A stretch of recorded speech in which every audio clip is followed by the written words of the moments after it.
Comunista del Ecuador considera que la resolución del presidente Rafael Correa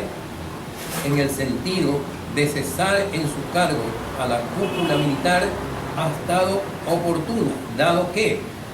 ellos no tienen la potestad de invertir su tiempo y su trabajo en un asunto que tiene que ver absolutamente con una organización de jubilados de las Fuerzas Armadas. Las normas militares están previamente establecidas no solamente en la Constitución de la República, sino en su misma organización militar, a cuenta de que es necesario que se dediquen a ese trabajo y no al caso de defender inoportunamente a los jubilados de los centros militares. Es cierto que los jubilados de los grupos militares tienen la necesidad de que cada vez sea mejor y más beneficioso para ellos la jubilación, y de hecho así lo es mucho más de lo que los jubilados de todos los ecuatorianos que se encuentran en ese estado de jubilación. Pero eso no es lo determinante. Lo determinante es aquello que significa haber tomado un valor que no corresponde precisamente al compra-venta de uno de los terrenos que ellos tenían en posesión y propiedad para la construcción de este complejo deportivo ubicado en Samanes. Por eso el Partido Comunista está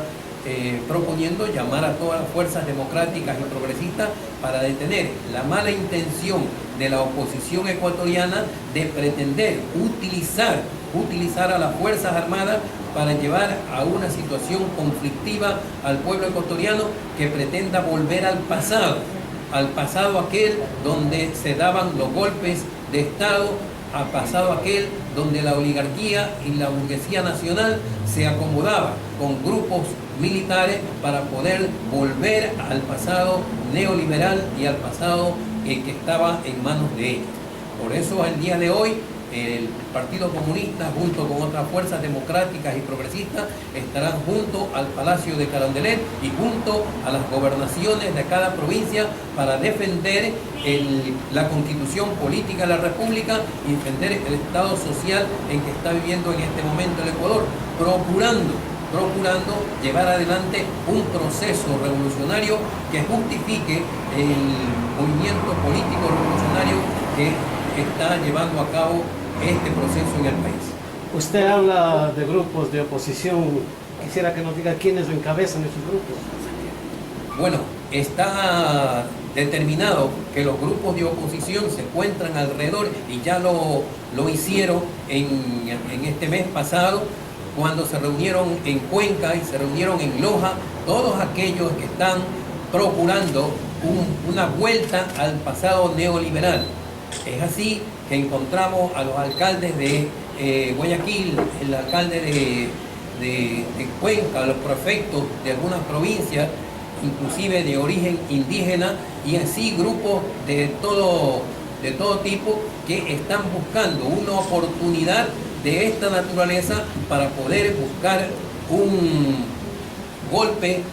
no blando, sino un golpe duro con las Fuerzas Armadas hacia el cambio del poder político que lo está liderando el presidente Rafael Correa. ¿Considera entonces que de alguna manera se podría interpretar como un escenario populista que se estaría fraguando con el tema del ISFA y el gobierno? Es así. No cesan estas oportunidades ni estas intenciones de las fuerzas de oposición al gobierno y buscan por todos los medios, si bien no lo pueden hacer por medios democráticos, es decir, basados en la Constitución Política de la República, en llevar adelante un proceso democrático de elecciones que es el año 2017, lo pretenden hacer con anticipación en un golpe de Estado que procure la vuelta al pasado. No solamente aquí en el Ecuador es eso, es también en otros países que lo procuraron. Ya lo vimos en Guatemala, lo vimos en otros países donde mediante golpes sorpresivos hicieron que se caiga el poder político y vuelva a manos de las grandes oligarquías.